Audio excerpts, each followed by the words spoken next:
Hello, welcome back to the reading of the poem of the Man God, written by Maria Valtorta, Volume 2, Chapter 184, Part 2. At Magdala, in the house of Benjamin's mother.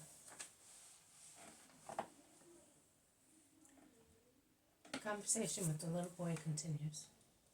The boy, who is now friendly with everybody, wants to play and says, "I will now tell you who is good," and he begins his selection.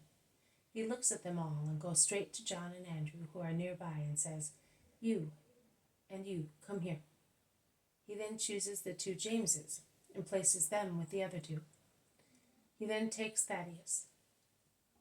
He is quite pensive in front of the zealot and Bartholomew and says, "You are old but good," and he joins them to the others. He examines Peter, who undergoes examination, jokingly frowning at him, and finds him to be good. Also Matthew and Philip pass the examination. He says to Thomas, "You laugh too much. I am in earnest. Don't you know that my teacher says that he who always laughs fails in the test? After all, also Thomas passes his examination, but with low marks." The boy then goes back to Jesus. "Hey, you urchin, I am here too. I am not a tree. I am young and handsome. Why don't you examine me?" Says the Iscariot. "Because I don't like you. My mother says that when you don't like something, you must not touch it. You must leave it on the table so that other people who may like it can take it. And she also says that if you are offered something which you do not like, you must not say, 'I do not like it,' but you say, 'Thank you, but I am not hungry, and I do not hunger for you.' Why not? Look, if you say that I am good, I will give you this coin." "What am I going to do with it? What can I buy with a lie? Mummy says that the money which is the fruit of deceit becomes straw. Once at my grandmother's, I got them to give me a didrachma by telling a lie, because I wanted to buy some honey cakes, and during the night it turned into straw. I put it in that hole over there under the door to take it the following morning, but I found a handful of straw in its place." "But how can you see that I am not good? What is wrong with me? Am I lame? Am I ugly looking?" "No, but you frighten me." "Why?" asks the Iscariot, going near him. "I don't know. Leave me alone. Don't touch me or I will scratch you." "What a hedgehog! You are silly." Judas gives a forced laugh. "I am not silly. You are bad." And the boy takes shelter in the lap of Jesus, who caresses him without speaking. The apostles make fun of the situation, which is not very pleasant to the Iscariot. In the meantime, the woman comes back with half a dozen people, and behind them many more. They must be about 50, all poor people. "Would you speak to them? At least a few words? This is my husband's mother. These are my children, and that man over there is my husband." "A word, Lord," implores the woman. "Yes, I will speak. Thank you for your hospitality." The woman goes back into the house, where her suckling claims her, and she sits on the threshold breastfeeding her baby. "Listen, here on my knees I have a little boy who has spoken very wisely. He said, 'Everything that is obtained by deceit becomes straw.' His mother taught him that truth. It is not a tale. It is an eternal truth. What is done dishonestly is never successful, because falsehood in words, deeds, and in religion is always a sign of alliance with Satan, the master of falsehood. Do not believe that the deeds worthy of achieving the kingdom of heaven are very noisy or showy. They are common, continuous deeds, but performed with the supernatural purpose of love. Love is the seed of the plant that sprouts in you and grows up as far as heaven, and in its shade all the other virtues sprout. I will compare it to the tiny mustard seed. How small it is! It is one of the smallest seeds that man sows. But look how big and leafy it becomes when it has grown up, and how much fruit it bears.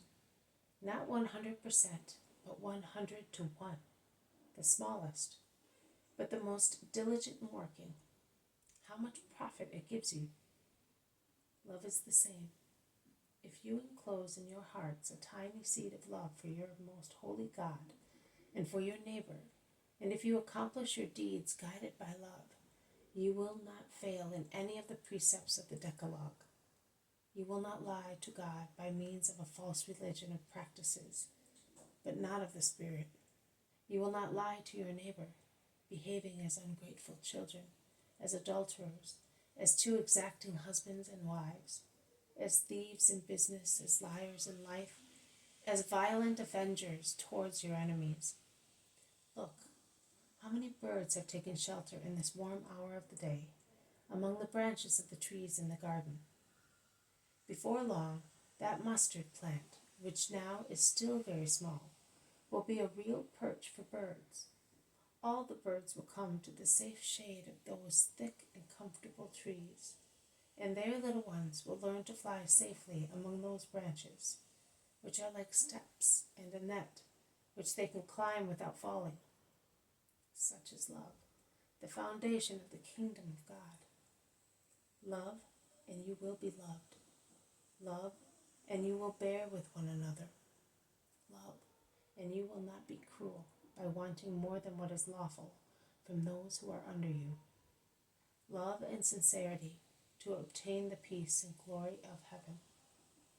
Otherwise, as Benjamin said, every action of yours accomplished lying to love and to truth will turn into straw for your beds in hell. I will not say anything else to you. I will only say, always bear in mind the greatest precept of love, and be faithful to God the truth. To the truth in every word, deed, and sentiment. Because the truth is the daughter of God. Let the work of bringing yourselves to perfection be continuous, as the seed continuously grows until it is perfect. A silent, humble, patient work. You may rest assured that God sees your struggles, and He will grant you a greater reward for overcoming your selfishness, for holding back a rude word, for satisfying a necessity without being ordered to do so, than if, fighting in a battle, you killed the enemy. The kingdom of heaven which you will possess, if you live as just people, is built with the little things of every day, with goodness, moderation, patience, with being satisfied with what one has, bearing with one another, and with love, love, love. Be good, live in peace, one with the other. Do not grumble, do not judge. God will then be with you. I give you my peace as a blessing and thanksgiving for the faith you have in me. Then Jesus turns to the woman, saying, May God bless you especially, because you are a holy wife and a holy mother. Persevere in virtue. Goodbye, Benjamin. Love the truth and obey your mother. My blessing to you, to your little brothers, and to you, mother. A man comes forward. He is embarrassed and stammers. But, I am moved by what you say of my wife. I did not know. Have you no eyes or intelligence? Yes, I have. Why do you not make use of them? Shall I clear them? You have already done that, my lord. But I love her, you know. The trouble is that one gets used and one thinks that it is quite all right to exact too much because the other one is more gentle than we are. Do not do that anymore. You are always in danger with your work. Be not afraid of storms if God is with you. But if there is injustice in you, be much afraid. Have you understood? More than you have said. I will do my best to obey you. I did not know. And he looks at his wife as if he saw her for the first time. Jesus blesses and goes out onto the little road. He resumes walking towards the country. This has been a reading from the poem of the Man God. Written by Maria Valtorta, Volume 2. Chapter 184, Part 2. At Magdala, in the house of Benjamin's mother. Thank you for listening. I will see you tomorrow. May God bless you, and may peace be with you.